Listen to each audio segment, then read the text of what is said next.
성경에 사랑 이야기가 많이 나오지만 그 중에서도 제가 제일 아픔을 느꼈고 또 가장 당황했던 사랑 이야기는 바로 다윗을 자기 생명같이 사랑했던 요나단의 사랑입니다.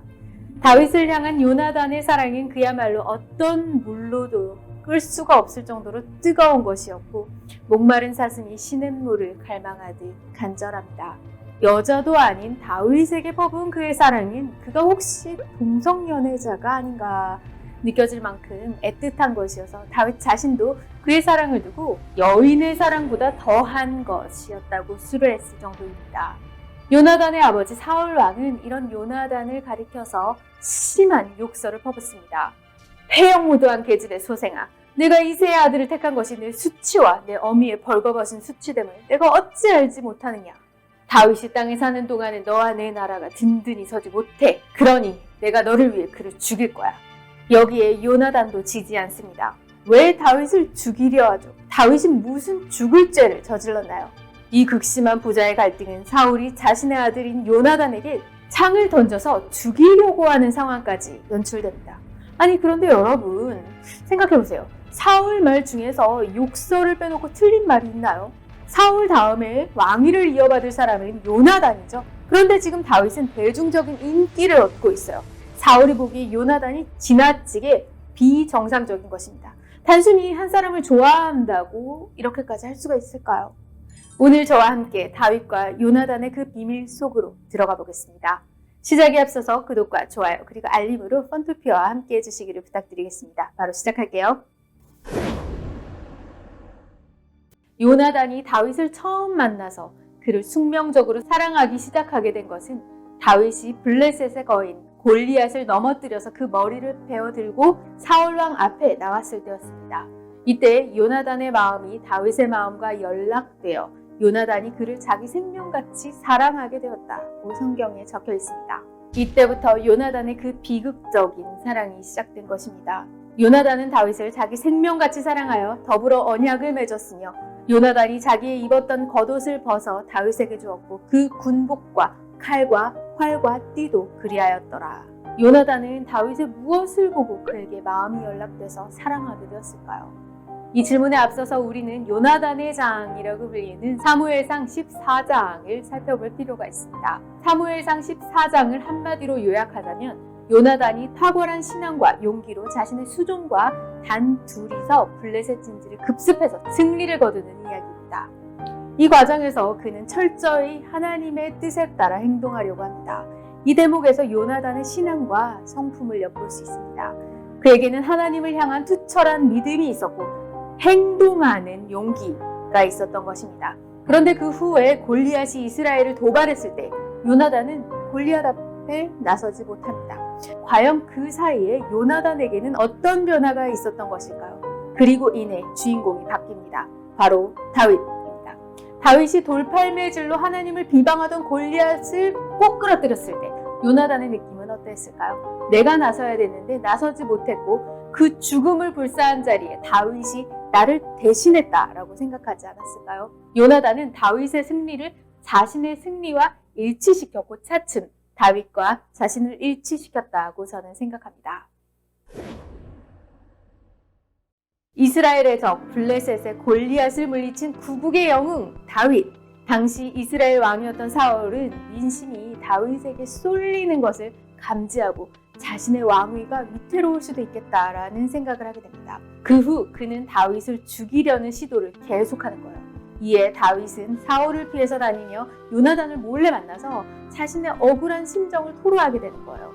내가 도대체 무슨 못할 일을 하였느냐? 내가 자네의 아버님께 무슨 잘못을 저질렀기에 아버님이 이토록 나의 목숨을 노리시느냐? 다윗의 북받친 말을 요나단은 아버지 사울은 절대 너를 죽일 리가 없다는 말과 어떤 일이든 다윗, 내가 너를 도울 수 있는 일이면 다 하겠다는 말로 위로했습니다.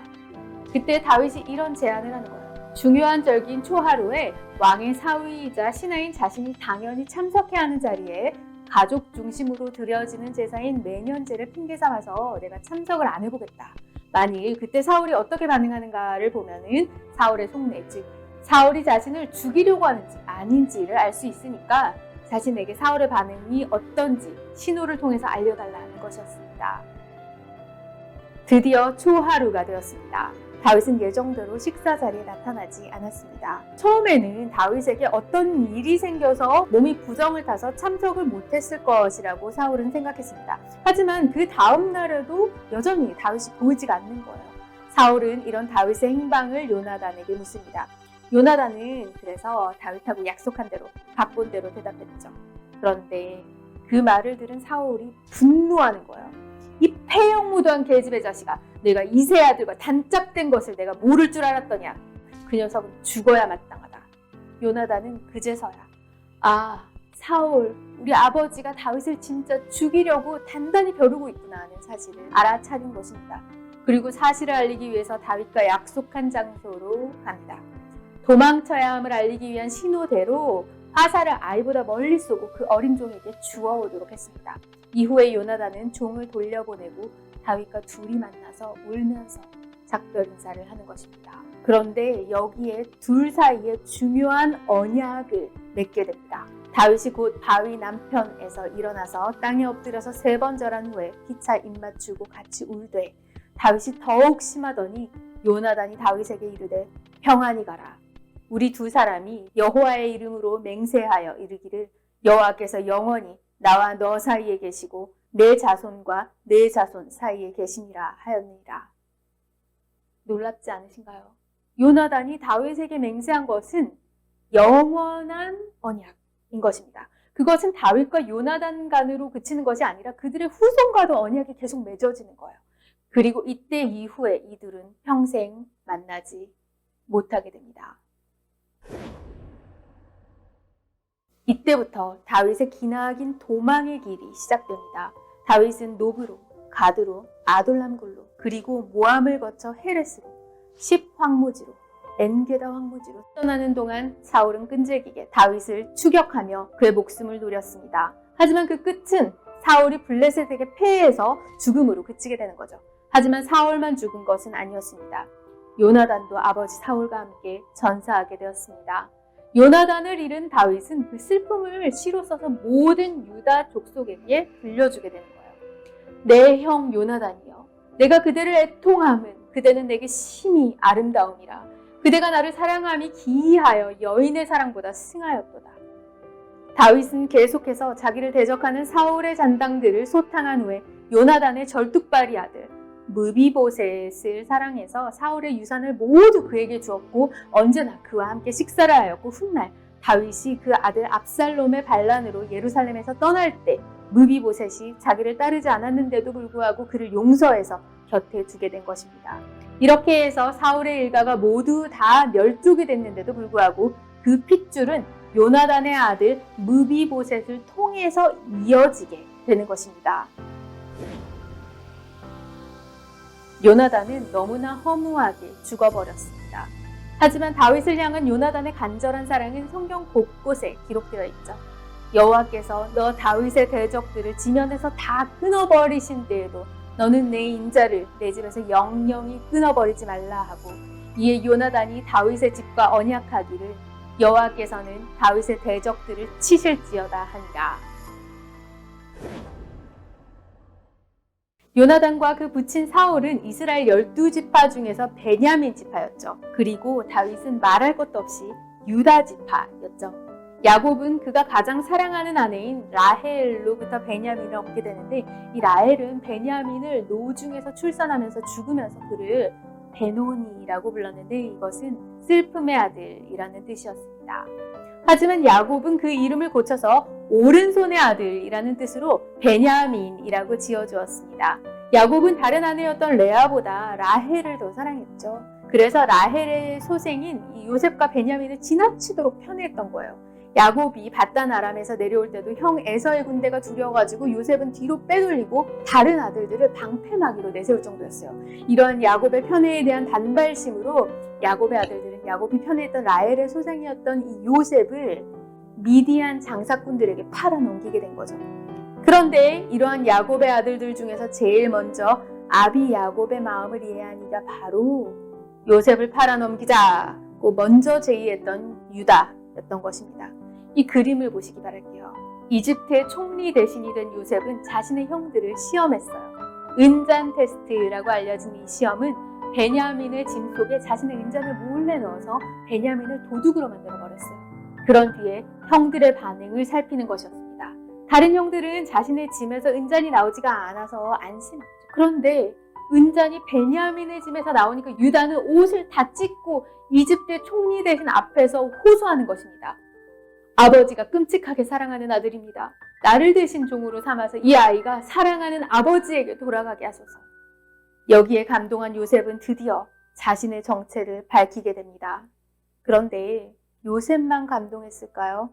하나님도 감동하시지 않으셨을까요? 저를 비롯한 많은 사람들은 이 사건이 유다 가문에서 메시아가 탄생하게 되는 계기라고 생각합니다. 그 베냐민 지파가 다시 사울의 실패로 말미암아 멸족당하게 되었고 베냐민의 혈통은 요나단의 아들인 절뚝발이 무비보셋을 통해서 겨우 이어지게 되었습니다.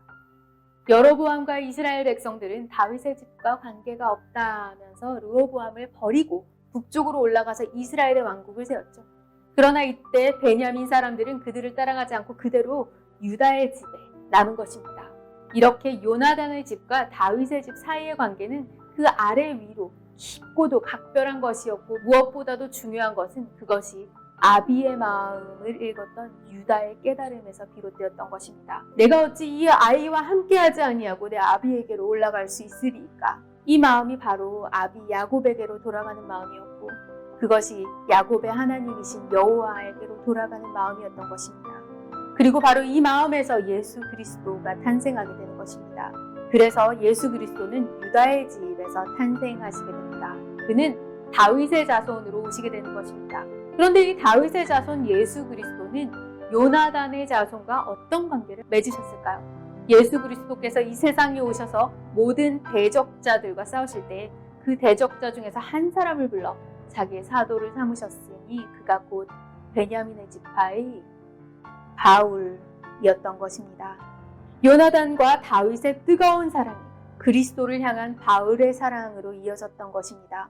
자신이 대신 종이 되겠다면서 베냐민을 중보했던 형 유다의 사랑으로부터 시작하여서 유다의 족속인 다윗을 향한 베냐민 족속인 요나단의 기이한 사랑, 그리고 이것은 유다 족속인 예수 그리스도와 베냐민 족속인 바울 간의 사랑까지 다윗과 요나단이 맺었던 영원한 사랑의 언약은 꾸준히 이어져 오고 있는 것입니다.